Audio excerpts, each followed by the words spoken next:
इसके बाद जो अन्य हरे राम हरे कृष्ण, ये तो वेद मंत्र, ये तो किसी शास्त्र में प्रमाण नहीं है, ये तो शास्त्र विदिता का मनमाना आचरण है। ये शास्त्र अनुकूल साधना है, प्रारंभ की प्राथमिक समझ लो। अब जैसे तो इसे जन्म मृत्यु बना ही रहेगा, कभी नहीं अंत हो सकता।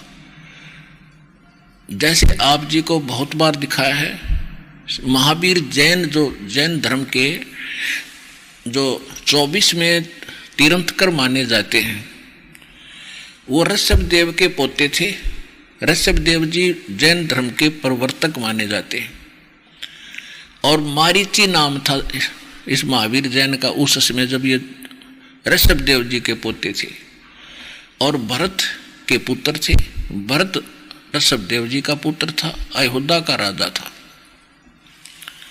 तो मारीची को ऋषभदेव जी ने सबसे पहले, ऋषभदेव जी ने अपना राज अपने बच्चों को दे दिया, और प्रेरणा पाकर के, क्योंकि ऋषभदेव जी को परमात्मा मिले थे, उनको प्रेरणा की थी कि भक्ति करो बच्चा, क्योंकि सभी आत्मा भगवान की है।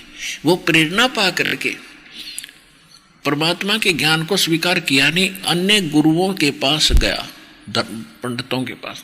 उन्होंने जो साधना बताई उनके पास यही है, ओम नाम का जाप और हठ योग, जो ब्रह्मा को प्राप्त हुआ था काल से। जब ये कमल के फूल पर बैठा था ब्रह्मा जी, देवी पुराण के 30वें स्कंद में आप पढ़ोगे प्रारंभ से प्रथम अध्याय में, तो 3रे स्कंद के प्रथम अध्याय में, तो वहां से सब बताता है कि मैं कमल के फूल पर बैठा था, मुझे नहीं मालूम बेटा नारद में कहां से उत्पन्न हो गया। फिर मुझे आकाशवाणी हुई कि तप करो, मैंने 1000 वर्ष तक तप किया। तो ये तप कहाँ से? काल की आकाशवाणी थी, इसने मान ली पूर्ण परमात्मा का आकाशवाणी, यह थी ब्रह्म की, काल की। ये तप करवाता है, बैटरी चार्ज कर लेता है, इनमें सिद्धियां पैदा कर देता है, फिर अपने रिमोट से इनसे सारे काम लेता है। ये ऐसा जालिम है। तो इन्होंने, ब्राह्मणों ने, ऋषियों ने ब्रह्मा जी से तो ले लिया तप, आकाशवाणी हुई थी ब्रह्मा जी को, भगवान की थी काल की। और वेद में ओ मंत्र है, ये गॉड गिवन है, ओ मंत्र ले लिया, हठ योग ले लिया, वो ब्रह्मा जी को आकाशवाणी हुई थी वो। तो वृषभ जी ने 1000 वर्ष तक ओम नाम का जाप किया, और वो तपस्या की 1000 वर्ष तक निराहार रह गए। उसके बाद जब उसने अपना उस अनुष्ठान पूरा किया, तो सबसे पहली दीक्षा दी थी मारीची को। मारीची आगे चल के वही आत्मा महावीर जैन हुआ। उसके बीच में, यानी ओम नाम वेद अनुसार साधना है, शास्त्र अनुकूल है, प्राथमिक है ये। और हठ योग नहीं था इसमें, वो हठ योग ब्रह्मा से प्राप्त है। तो ऋषभदेव जी ने वही किया, और ओम नाम का जाप साथ किया।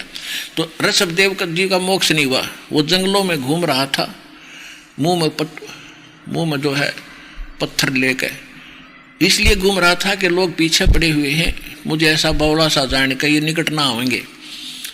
तो जंगल में आग लगी, दावानल, उसमें वो ऋषभदेव जल कर मर गया। उसके बाद जैन इतिहास में लिखा है कि उसके बाद वही आत्मा बाबा आदम हुई, ऋषभदेव ही आदम, बाबा आदम हुए।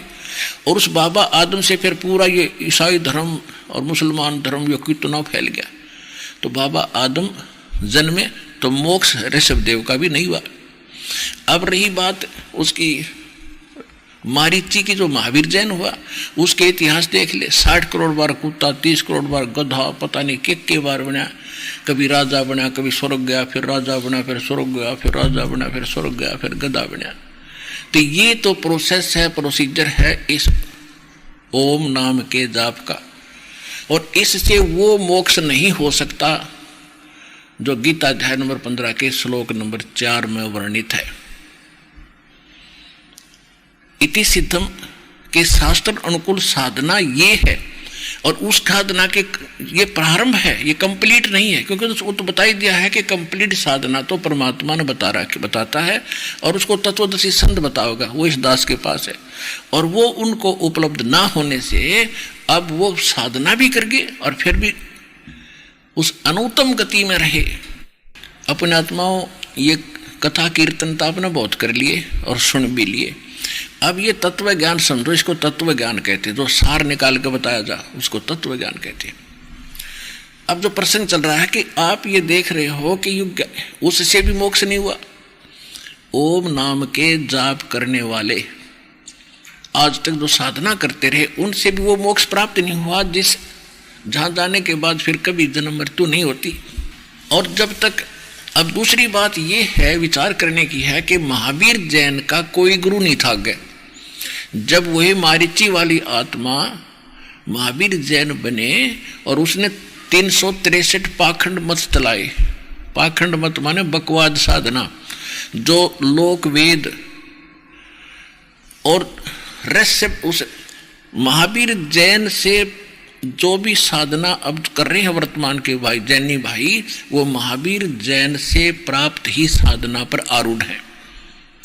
और उससे पहले वही आत्मा मारीच से लेकर, और जब तक महावीर जैन का जन्म ना हुआ तब तक वो वेद अनुसार साधना किए हुए करते हुए स्वर्ग भी गए, राजा भी बने और नरक भी गए, पशु पक्षी गधे कुत्ते सूअर भी बने, गधे कुत्ते भी बने। कहने का भाव ये है कि तो वो साधना तो ओम नाम के जाप से वेदानुसार साधना से इतना तो हुआ कि स्वर्ग भी गए, नरक भी गए और पशु भी बने, पक्षी भी बने। और महावीर जैन जी के ना गुरु जी थे ना उनके पास कोई मंत्र था, तो उनके बताए अनुसार साधना करने वालों का क्या हाल होगा और महावीर जैन का फिर आगे क्या होगा, जिसने खुद लिखा उनके इतिहास में 363 पाखंड मत चलाए। तो पुण्यात्माओं, सतगुरु आए दया करी, ऐसे दीन दयाल, उस दीन दयाल ने आकर आपके ऊपर रहम करी है सच्चा ज्ञान बताने की। और आप तक ये ज्ञान पहुंचाना कोई खाला जी का घर नहीं था, इतना उल्टी पाठ पढ़ा रखा था आपको। भगवान आए थे 600 वर्ष पहले जब यही ज्ञान दिया करते थे, और हम दुश्मन बना दिए नकली हमारे धर्मगुरुओं ने। उस परमात्मा का पत्थर मारा करते जो हमारे लिए भटक रहा हमारा पिता। हम इस काल की भांग पी कर उसके पीछे पड़ गए। ये झूठा है, कपटी है, दानक है, शूद्र है, ये क्या जाने भक्ति और भगवान को, ये संस्कृत नहीं जानता। अब परमात्मा कितने सहनशील और सब्र कर किया उन्होंने कि किस न मारूं ये बच्चे मेरे। नहीं तो इतने समर्थ एक शब्द से सारे काल के किस ब्रह्मांडों का विनाश कर सकते थे, लेकिन किसका करें, सारे बच्चे उसके। वो तो दुरुपयोग कर रहा है आपका, और अपनों को अपने से भिड़ा रहा है, बैठा आराम से 21वें ब्रह्मांड में। इसलिए उस परमेश्वर ने किसी की हानि नहीं करी, उनके साथ बहुत जुल्म कर तो लिया हमने, क्योंकि वो परमात्मा है, पिता है, और पिता अपने बच्चों की हानि नहीं कर सकते। कितना ही दुखी करें वो, उनको मालूम है कि नशे में बोल रहा है। जब भांग उतरेगी, जब देखना तो आपकी भांग उतरेगी। अब आप देखो आपको कैसे लग रहे हैं परमात्मा। पृथ्वी पर को आपको सतलोक आश्रम बरवाला के अतिरिक्त कोई स्थान नहीं, और दास के द्वारा दिया जा रहा इसके बराबर कोई ज्ञान नहीं, और कबीर जैसा भगवान नहीं, ये आपकी आत्मा मान चुकी है। जितने भी विश्व के भाई बहन हैं आपके ही भाई बहन हैं, परमात्मा के बच्चे हैं, और उनकी भांग उतारने का आप प्रयत्न कर रहे हो। आप जाते हो प्रचार करने के लिए, और वो आपके भाई बहन उन नकली संतों के नकली ज्ञान से आरूढ़ होकर आपके साथ झगड़ा भी करते हैं।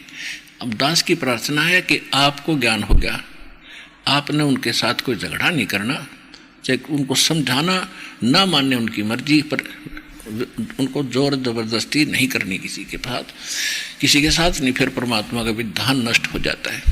तो एक दिन सबकी भांग उतरेगी, और ये भांग उतरने पाछे काल की अज्ञान की भांग, यानी अज्ञान के नशे में जो विरोध कर रहे हैं और भगवान को भगवान ना मान रहे हैं, तो फिर देखना आपकी तरह वो भी आंखों में आंसू आया करेंगे, अपने किए पर पछताया करेंगे कि हमने बहुत भूल करी। तो दास की अर्ज है सभी से, जिसकी जहाँ तक आसानी से पहुँच होती है वहाँ तक इस ज्ञान को पहुँचाओ। सबकी भांग उतारने के लिए एंटीबायोटिक ये कैप्सूल दो, ये ज्ञान है, ये भक्ति, ये पहुँचाओ उन तक, उनका भी उद्धार होगा। वो परमात्मा के बच्चे भूल में पड़े।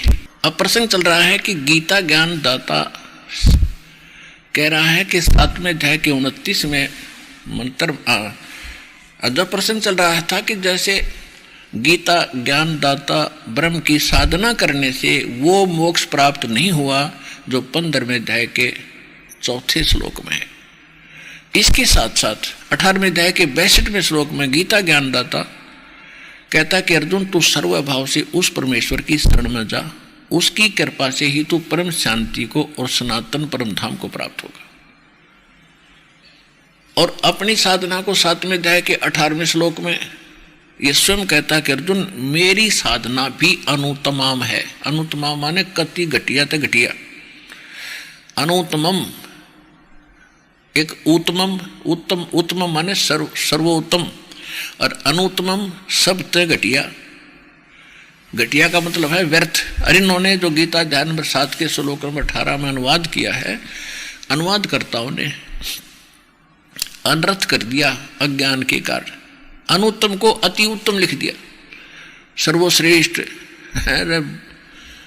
काल की भांग पी रहे ये ज्ञान है ऐसा बोलेंगे। एक बैड वर्ड लिखा हो कहीं पर, बैड इंग्लिश में, और उसको कोई गुड लिखे। कितनी बुद्धि उस इंसान के अंदर। तो कहने का भाव यह है कि बिना ज्ञान के हम ऐसे ही ऊट पटांग ज्ञान आप समझ के अपनी सोच से बना लेते और उसी पर आधारित रहते। तो गीता ज्ञानदाता का इसलिए कह रहा है कि ना मोक्ष मेरा हो ना तेरा हो। और जैसे महावीर जैन के इतिहास आपने बहुत बार दिखाया, फिर दिखाएंगे, तो उसमें उनकी कितनी दुर्गति हुई इतने अच्छे साधक की। वो तो सीधी साधना कर रहा था ऋषभदेव जी से लेकर, और उसके बाद उनकी ऐसी जन्म और मृत्यु कितनी हालत खराब हुई, स्वर्ग तक भी गए। और जो साधना महावीर जैन ने आगे चलाई वो तो पाखंड मत है, वो वेद अनुसार भी नहीं है। और उसके आधार से साधना सब जैनी भाई कर रहे हैं वर्तमान में। तो वो तो एक दिन भी स्वर्ग में नहीं जा सकते, सीधे नरक में जाएंगे, 84 लाख योनियों को ही प्राप्त होंगे। उनको तो वो साधना है नहीं उनके पास। तो दास का ये उद्देश्य ये ना समझो मैं निंदा कर रहा हूँ, आपकी आंखें खोल रहा हूँ कि पिछले भी गए और आप भी जा रहे हो उसी एक भेड़ वाली चाल पर। अब बुद्धिमान हो, बुद्धिजीवी हो, दास तो बता रहा है, वो दिखा रहा है, बोल नहीं रहा है। साथ साथ प्रमाण भी देता हूँ। आज तो चलो मौखिक सत्संग कर रहा हूँ, आने वाले समय में सबको एक एक पॉइंट टू पॉइंट मैंने बहुत बार बता रखा है, सत्संग भी कर रखे, वो CD भी बना रखी है। तो मेरा उद्देश्य ये है कि आप संभलो और यथार्थ भक्ति ग्रहण करो।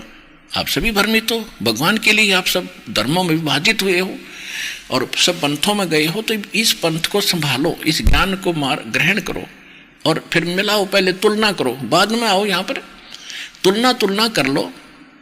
और इसकी बजाय ये कहना कि निंदा करते हैं, हमारी भावनाओं को ठेस पहुंचा दिया, नहीं, ठेस नहीं पहुंचा रहा। ठेस भावना को ठेस या निंदा वो होती है जो झूठी कपट करके बकवाद करे। दास तो प्रमाणित करके दिखाता है, एक एक वर्ड को, एक पॉइंट को 6 प्रमाण देकर आगे चलता हूँ। जब जाके आपके हृदय में ये समाया कि सचमुच रामपाल सच्ची का और बाकी सब झूठे हैं, जिसका परिणाम ये देख रहा है दास, लाखों की संख्या में गई।